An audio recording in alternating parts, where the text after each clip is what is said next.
bonjour à ceux qui nous regardent ce matin. Merci de nous écouter. Que la grâce du Seigneur, en tout cas, vous accompagne et que la parole de Dieu puisse vraiment toucher vos cœurs ce matin. J'espère aussi de votre côté aussi que la parole de Dieu puisse vraiment travailler vos cœurs ce matin pour que vous puissiez vraiment grandir de gloire en gloire. Amen. Le Seigneur a mis, en tout cas, sur mon cœur un message pour vous. Et ce message, le titre de ce message, en tout cas, c'est « L'Église, l'école de la vie du salut ». Je répète ça. L'Église, l'école de la vie du salut. Et ce matin, je vais commencer avec un verset. Et ce matin, je vais essayer de vous ramener souvent vers la parole pour que vraiment la parole puisse vraiment vous faire grandir. D'accord? Vous êtes d'accord avec moi? Et je vais commencer par Colossiens 3, à partir du verset 1 au verset 4. Qu'est-ce qu'il est dit, la parole de Dieu? Il est dit, c'est avec le Christ que vous avez été réveillés de la mort. Cherchez donc les choses d'en haut, là où le Christ se trouve assis à la droite de Dieu. Le but de votre vie est en haut et non sur terre. Je répète ça. Le but de votre vie est en haut et non sur terre. Oui, vous êtes passé par la mort et votre vie est cachée avec le Christ en Dieu. Le Christ est votre vie. Dis avec moi, le Christ est ma vie. Quand il paraîtra, vous aussi, vous paraîtrez avec lui et vous participerez, quoi? À la gloire de notre Seigneur. Ça, c'est une bonne chose. Est-ce que vous le croyez ce matin? Est-ce que vous croyez vraiment que vous allez participer à sa gloire quand il va venir vous reprendre? Alors, amen pour ça. C'est ça l'espérance, en tout cas. Bien-aimés de Dieu, nous sommes de passage sur terre avant de rentrer dans la gloire de Dieu. Nous sommes que de passage sur terre. Nous savons que notre Père Céleste, par amour pour nous, parce qu'il nous a aimés le premier, a donné sa vie en Jésus-Christ, en rançon pour que nous puissions avoir la vie éternelle. Vous savez, pour hériter des bénéfices de l'obéissance de Christ, nous avons dû faire un choix. Et ce choix, c'est nous avons dû choisir entre la vie ou la mort. En choisissant la vie qui se trouve en Jésus-Christ, nous sommes devenus des citoyens du royaume. Nous sommes devenus des citoyens du royaume. Ça, c'est une des choses que vous devez comprendre. Il nous a donné son esprit pour que nous puissions, alors que nous sommes encore sur terre, l'imiter. En mettant en pratique sa parole. Nous devons imiter Christ, mes amis. C'est pour cela qu'il nous a laissé sa parole. Si le Christ est votre vie, je répète ça, si le Christ est votre vie, vous devez avoir une relation avec lui par son esprit qui habite en vous. Car il ne faut pas oublier qu'il vous a donné son esprit. Et son esprit habite en vous pour qu'il vous montre et vous guide par sa parole pour manifester autour de vous sa vie. La vie de Christ qu'il a déposée en vous par son esprit. Vous savez, une des choses que vous devez jamais oublier, la vie de Christ se reçoit par le salut qui est offert par grâce. Le salut est un don gratuit de Dieu. C'est la vie éternelle avec Jésus-Christ. Amen. Je répète ça, le salut est un don gratuit de Dieu, mes amis. On n'a pas besoin de payer pour recevoir le salut. Et ce matin, on va voir cela en tout cas.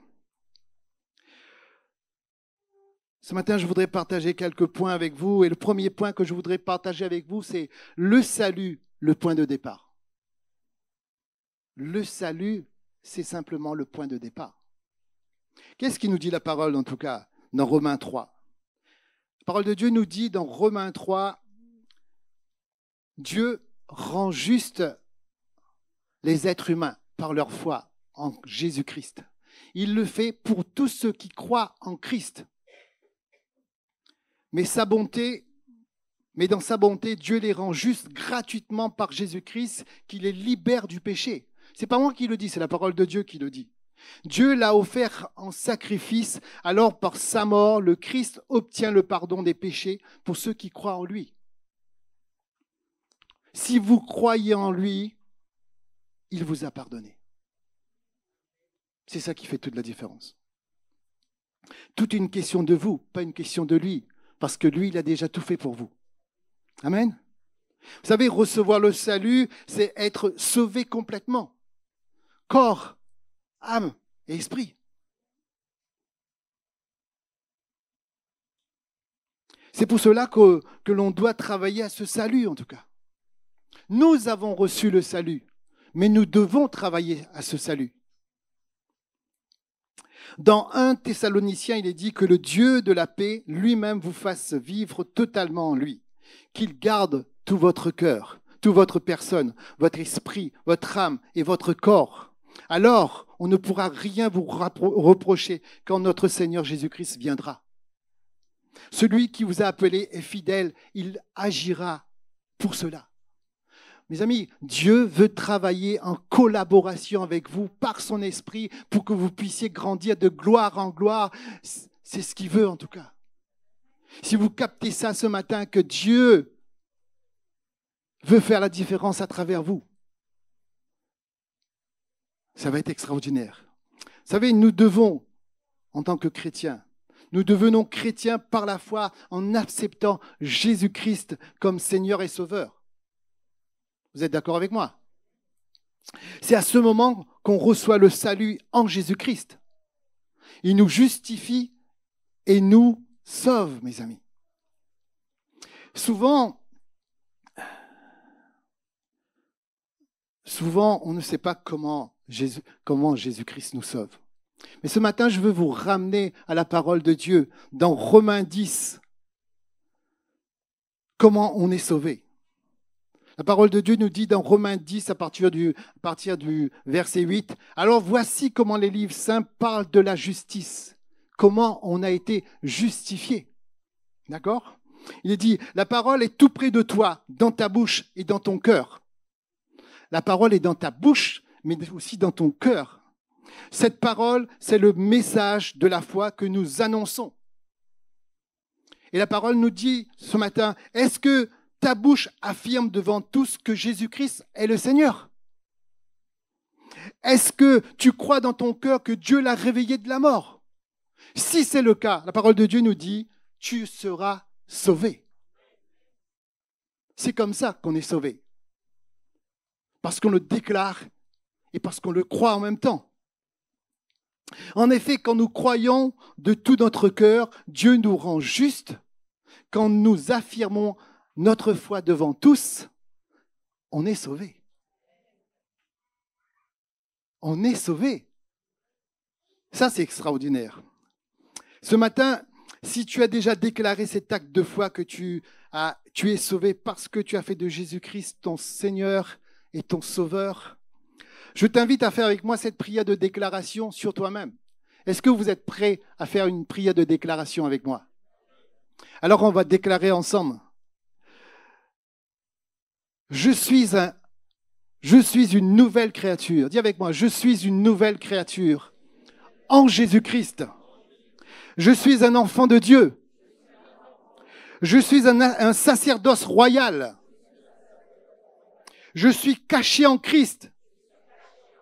Je suis marqué de son sceau. Je suis oint par son esprit. Je suis son bien-aimé. C'est bon de savoir ça, hein? Je répète, je suis son bien-aimé. Je suis choisi. Je suis justifié. Je suis pardonné.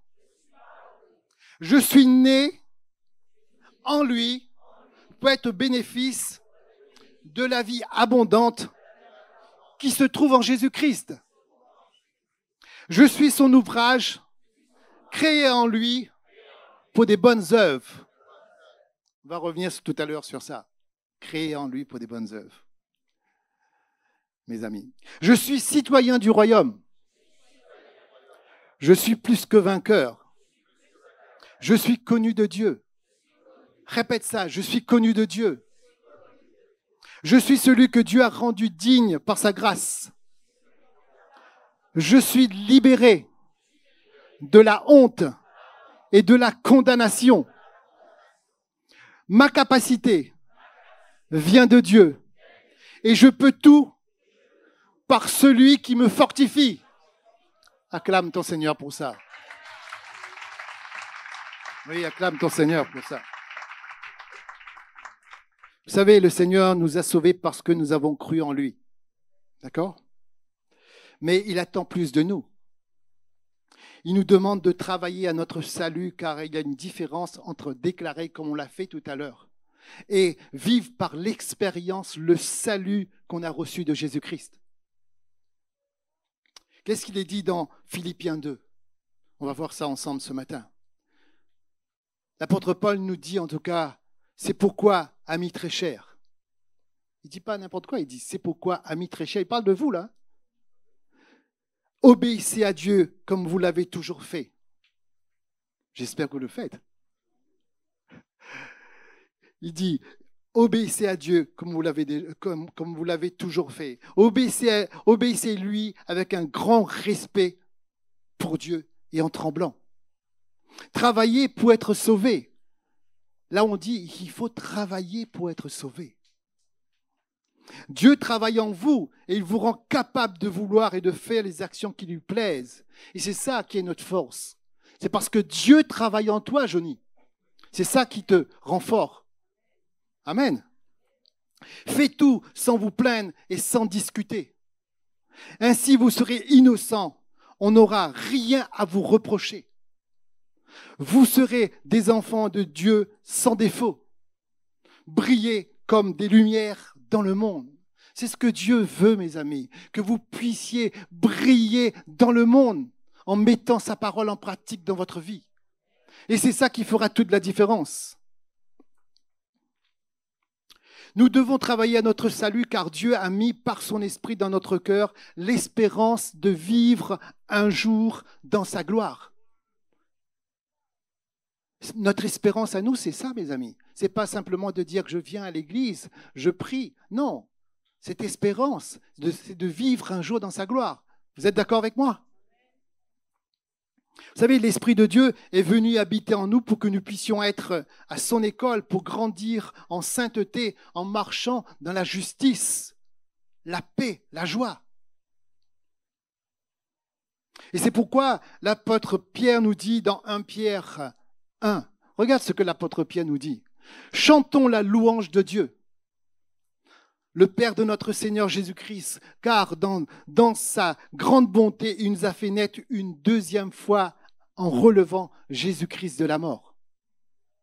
Nous avons ainsi une espérance qui fait vivre.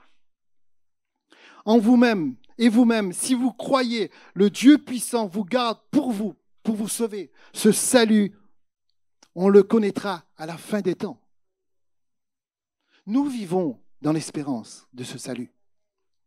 Qu'un jour, Jésus-Christ viendra nous prendre pour vivre avec lui dans le royaume.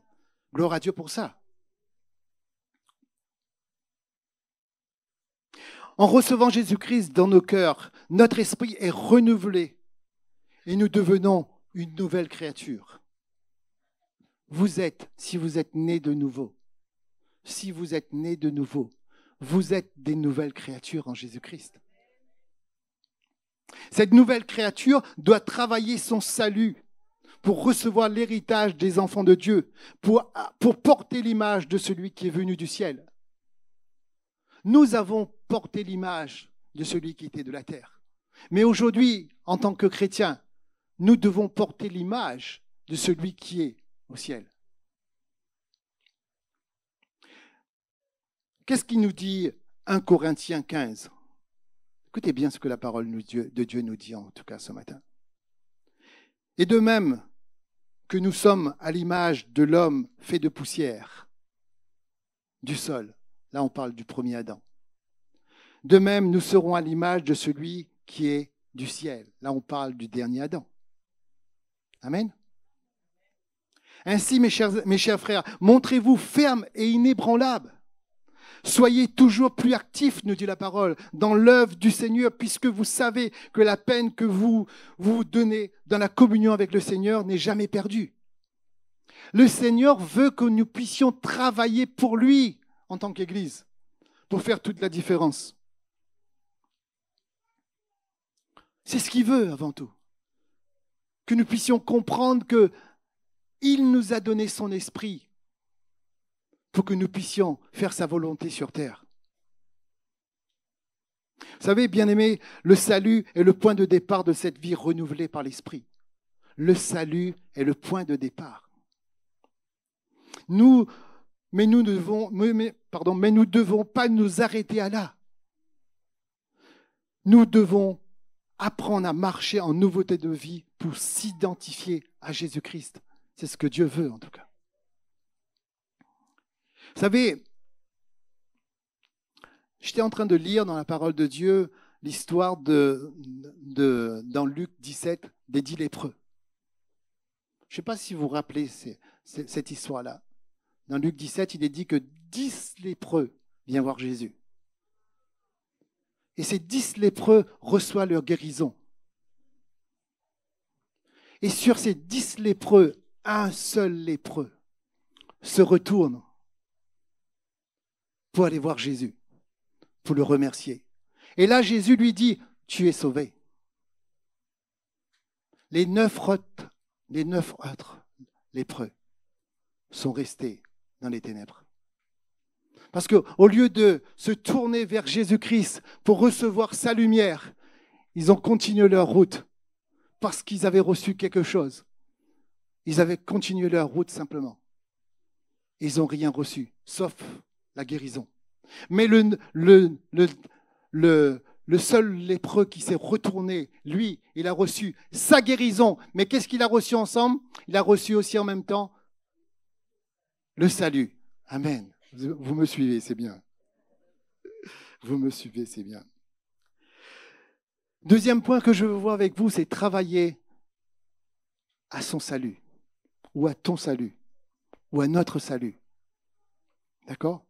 Travailler, en grec, ça se dit katergazomai. Ça vient de 2 mots. Kata, depuis, ça veut dire depuis, selon. Deuxième mot, c'est ergazomai, gagner par le travail, acquérir, faire valoir, accomplir, se façonner. Quand on commence à servir le Seigneur, on se façonne à lui. Il est dit, rendre quelqu'un capable pour une chose. Le synonyme de travailler, c'est agir, se consacrer à une tâche pour obtenir son perfectionnement. C'est ce que Dieu veut, qu'on puisse se perfectionner en lui pour marcher dans sa gloire. Amen. Sachant que le salut donne accès au royaume, mes amis, nous devons travailler à notre salut à travers la prière. Comment? C'est à travers la prière. C'est à travers le jeûne, à travers la méditation de la parole de Dieu. C'est comme ça qu'on va grandir de gloire en gloire. C'est comme ça qu'on va pouvoir recevoir ses bienfaits en passant du temps d'intimité avec lui. C'est ce que le Seigneur veut, qu'on passe du temps avec lui pour qu'il puisse nous parler, pour qu'il puisse nous orienter, pour que nous puissions grandir de gloire en gloire. C'est ce qu'il veut en tout cas. Mais c'est vrai qu'il y a une des choses qu'il faut qu'on arrive vraiment à comprendre quand on veut grandir en lui. C'est que c'est un combat. C'est un combat parce que tu as la nouvelle créature qui est en Jésus-Christ, mais tu as aussi ta chair, ta vieille nature qui n'aime pas avancer dans la lumière. Et comme disait Bernard dernièrement, il faut le traîner parfois. Mais il faut savoir ramener notre âme vers le Seigneur. Mais pour cela, c'est à travers la parole que nous pouvons le faire. C'est en mettant ça en pratique sa parole. C'est là qu'on va avoir les victoires. C'est là qu'on va pouvoir dire, Seigneur, mais pas ma volonté, mais ta volonté. Je n'arrive pas à pardonner, mais je vais le faire pour toi. Je n'arrive pas à donner, mais je vais le faire pour toi parce que je t'aime. Et c'est comme ça qu'on va grandir de gloire en gloire. Amen.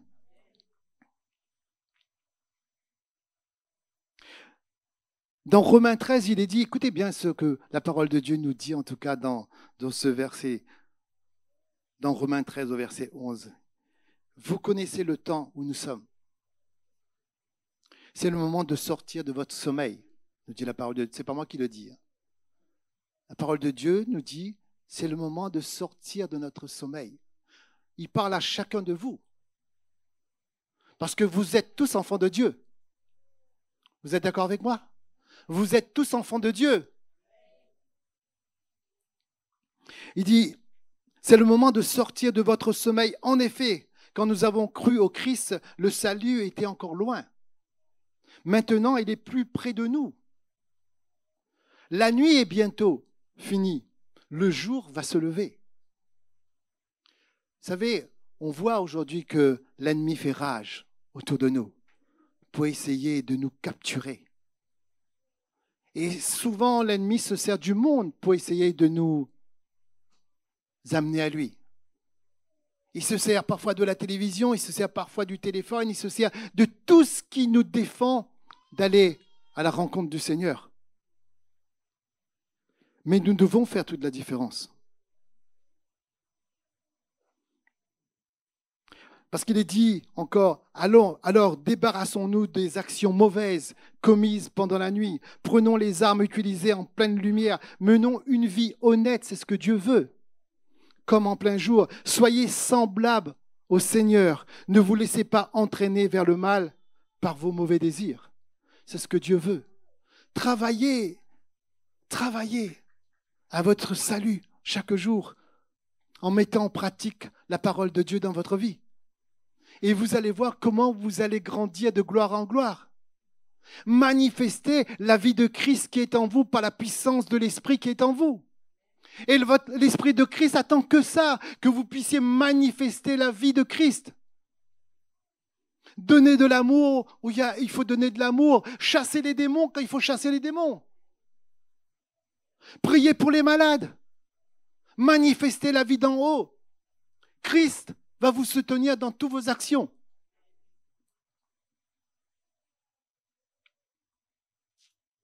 Vous savez, la parole de Dieu nous dit, en tout cas, vous savez, après sa rencontre avec le Seigneur sur le chemin de Damas, l'apôtre Paul a pu expérimenter le salut. Il a compris qu'il pouvait être sauvé que par la personne de notre Seigneur Jésus-Christ. Quand il a rencontré Jésus-Christ, il ne savait pas que c'était Jésus-Christ. Mais qu'est-ce qu'il a dit? Seigneur, qui es-tu? Parce qu'il a vu la gloire de Dieu. Et là, le Seigneur lui a dit, mais je suis Jésus-Christ que tu persécutes. Et c'est là qu'il a compris que c'est Jésus-Christ qui est le Sauveur. Et c'est pour ça que dans la parole de Dieu, il est dit dans Acte 4, mes amis. Qu'est-ce qu'il est dit? C'est lui seul qui peut nous sauver. En effet, dans le monde entier, Dieu n'a donné aux hommes personne d'autre que pour nous sauver. Que personne d'autre que Jésus-Christ pour nous sauver, en tout cas. Est-ce que vous le croyez ce matin? Vous savez, à travers ces révélations, l'apôtre Paul nous montre le processus pour progresser dans le salut. Il s'est laissé guider par le Saint-Esprit pour apprendre à marcher dans les pas du Christ en faisant du Seigneur son modèle. C'est ce qu'il a fait. Il s'est formé pendant des années. Pour faire la différence. Il s'est approprié la nouvelle naissance en naissant d'eau et d'esprit, pour ainsi dire, de la parole et de la lumière de la révélation. Vous savez, il a tellement reçu de révélations du Saint-Esprit. Et gloire à Dieu, il les a mis pour nous sur une page. Il les a écrits pour nous. Pour que nous aussi, nous puissions prendre sa parole pour grandir de gloire en gloire. C'est ce qu'il avait reçu du Seigneur pour nous. Et lui, de son côté, à force d'avoir toutes ces révélations dans son cœur, ces révélations l'a fait grandir de gloire en gloire. Et heureusement qu'il a mis cela par écrit pour nous, pour que nous, les chrétiens, nous puissions prendre la parole de Dieu et le mettre à notre tour en pratique dans notre vie pour faire la différence. Amen. Vous savez, l'apôtre Pierre aussi, à son tour, nous encourage à travers le verset suivant pour participer à la gloire de Dieu. Vous savez, regardez ce que la parole de Dieu nous dit, en tout cas dans 2 Pierre 1. Par sa divine puissance, le Seigneur nous a donné tout ce qui nous est nécessaire pour vivre dans l'attachement à Dieu. Il nous a fait connaître celui qui nous a appelés à participer à sa propre gloire et à son œuvre merveilleuse. C'est ainsi qu'il nous a accordé les biens si précieux, si importants qu'il avait promis, afin qu'en les recevant, vous puissiez échapper aux désirs destructeurs qui règnent dans le monde et participer à sa nature divine. Nous avons déjà tout reçu. Tout est déjà là en nous. La seule chose que Dieu nous demande, c'est de le mettre en pratique dans notre vie. Et quand nous commençons à mettre en pratique ce que nous avons reçu, qu'est-ce qui se passe? Nous grandissons de gloire en gloire. Amen. On va voir un troisième point ensemble. Le troisième point, c'est les effets du salut à travers sa parole. Ésaïe nous dit dans le Ésaïe 25, on dira ce jour-là, c'est lui qui est notre Dieu. Nous comptions patiemment sur lui et il nous a sauvés. Oui, c'est dans le Seigneur que nous avons mis notre espoir. Quelle joie, quelle allégresse de l'avoir comme sauveur. Pourtant, Ésaïe était né des années avant Jésus-Christ. Vous êtes d'accord avec moi? Mais il avait vu ça dans l'esprit, que Jésus-Christ allait venir, que Dieu allait venir en Jésus-Christ pour nous sauver. Mes amis, pour grandir dans la foi en son salut, nous devons être façonnés par la parole et par l'onction du Seigneur pour expérimenter ses effets dans notre vie. Et ce matin, voyons ensemble les bienfaits de la parole de Christ dans notre vie pour prendre part à sa gloire. On va voir quelques effets de la parole. Vous êtes d'accord avec moi? Vous savez, la parole stimule et affermit. La parole nous donne le courage lorsque la tempête perdure. La parole apporte la paix lorsque les calamités font rage. La parole offre son assurance malgré les circonstances difficiles, si on s'appuie sur elle. La parole fortifie notre espérance. La parole nous rend promptes à pardonner et à se pardonner. C'est ce que fait la parole, en tout cas. La parole stimule notre amour envers notre prochain de manière surnaturelle. Est-ce que vous le croyez? La parole nous libère de la condamnation. Je répète ça. La parole nous libère de la condamnation, de la culpabilité, de la honte, de tous les effets du mensonge. C'est ce que fait la parole dans notre vie. La parole construit en nous une sainte crainte et aimante de Dieu. C'est ça le rôle de la parole. La parole chasse la crainte de l'homme. La parole réduit la taille de nos problèmes et augmente la taille de notre Dieu. C'est ça. Ah, vous êtes d'accord avec moi? Plus on déclare la parole, plus le problème qu'on a devient petit. Parce qu'on a foi que Dieu va travailler pour nous.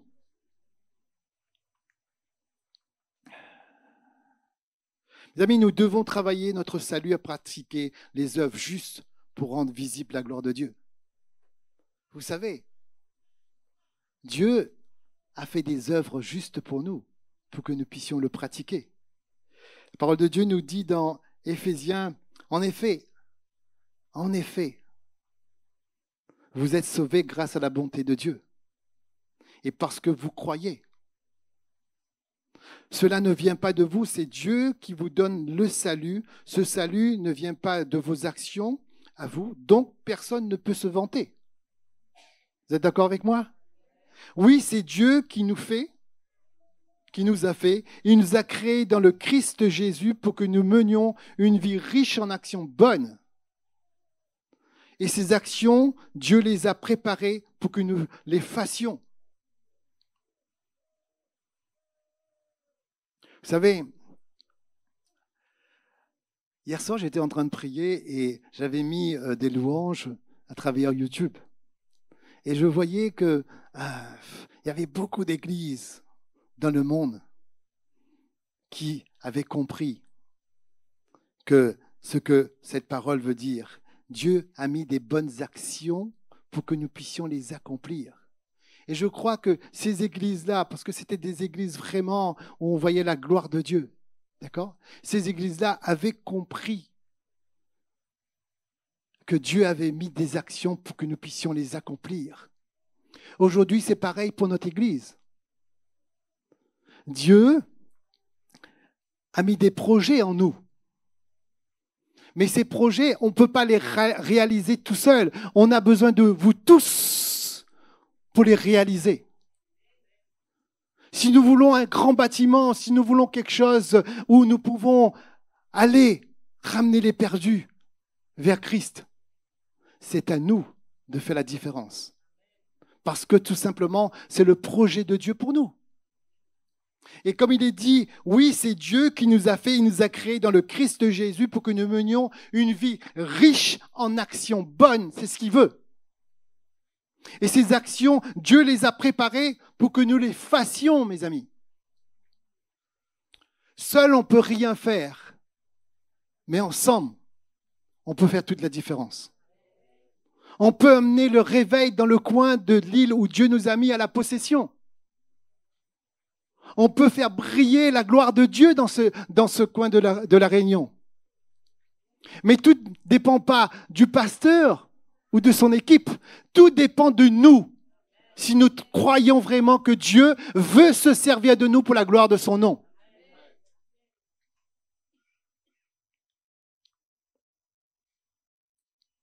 Mes amis, après avoir entendu le pouvoir que nous donne la parole de Dieu ce matin, je voudrais qu'on prie ensemble pour que sa réalité puisse devenir réalité dans votre vie ce matin.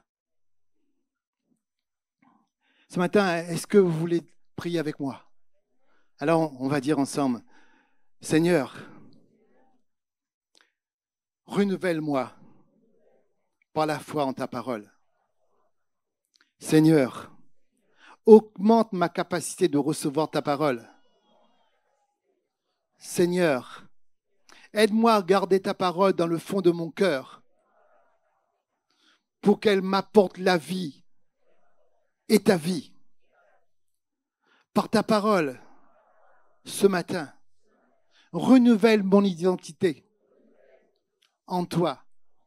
Par ta parole, renouvelle mon esprit et mon intelligence. Par ta parole, apprends-moi à marcher dans ta victoire. Par ta parole, empuissance-moi pour que je puisse vivre dans ta liberté. Par ta parole, donne-moi de l'assurance. Dis encore une fois, par ta parole, donne-moi de l'assurance. Par ta parole, façonne-moi et protège-moi des mensonges de l'ennemi. Par ta parole, donne-moi cette possibilité de devenir ton témoin. Je répète ça. On va répéter ensemble cette phrase-là. Par ta parole, donne-moi cette possibilité de devenir ton témoin. Amen. Vous savez, mes amis, la parole de Dieu nous dit aussi, je vais terminer ce message en tout cas, par ce verset de Jérémie 29. Et je crois de tout mon cœur que vous connaissez ce verset. Et j'espère de tout mon cœur que vous puissiez graver ce verset sur vos cœurs. Parce que c'est Dieu qui le dit, ce n'est pas moi. La parole de Dieu nous dit, car moi, le Seigneur, et il ne parle pas simplement à moi, mais il parle à vous ce matin. Il parle à vous ce matin, mes amis. Il parle à vous ce matin, si vous nous regardez ce matin. Il parle à vous, mes frères, mes sœurs. La parole de Dieu nous dit, car moi, le Seigneur, je sais bien quel projet je forme pour vous. Et je vous l'affirme, et il l'affirme ce matin. Ce ne sont pas des projets de malheur, mais des projets de bonheur. Et il dit, je veux vous donner un avenir à espérer. Il vous dit, si vous venez, alors m'appeler et me prier. C'est ce qu'il veut avant tout, que nous puissions nous approcher de lui. Il dit, si vous venez, alors m'appeler et me prier, je vous écouterai. Le Seigneur vous dit, je vous écouterai. Si vous vous tournez vers moi, vous me trouverez. Mais le Seigneur, moi le Seigneur, je vous le déclare, si vous me recherchez de tout votre cœur, c'est ce que le Seigneur vous dit ce matin, je me laisserai trouver par vous, je vous rétablirai, déclare le Seigneur ce matin. Acclame ton Seigneur ce matin. Alléluia, Seigneur Jésus. Seigneur, merci. Merci pour ta grâce ce matin. Seigneur, que j'espère de tout mon cœur que ton peuple a pu recevoir de toi ce matin. Et je prie vraiment pour que nous, ton Église, nous puissions mettre en place ce que tu nous demandes de faire. Pour la gloire de ton nom, Seigneur Jésus. Amen. Amen. Merci d'avoir suivi ce message. J'espère que ce message a fortifié votre foi. Merci également pour tous ceux et celles qui nous soutiennent au travers de votre générosité. Vous avez en bas de votre écran un QR code qui vous conduira vers une page qui s'intitule jeveubénir.com. Merci de nous aider à propager sa parole. D'ailleurs, si ce message a fortifié votre foi et que vous connaissez quelqu'un de votre entourage qui aurait besoin de l'entendre, n'hésitez pas à lui partager ce message. Aussi, je vous encourage, si vous le souhaitez, à vous abonner à notre chaîne YouTube. Nous avons des messages nouveaux chaque semaine. Nous sommes aussi présents sur d'autres médias dont vous aurez donc les liens dans la description ci-dessous. En tout cas, merci de nous avoir suivis. Soyez bénis.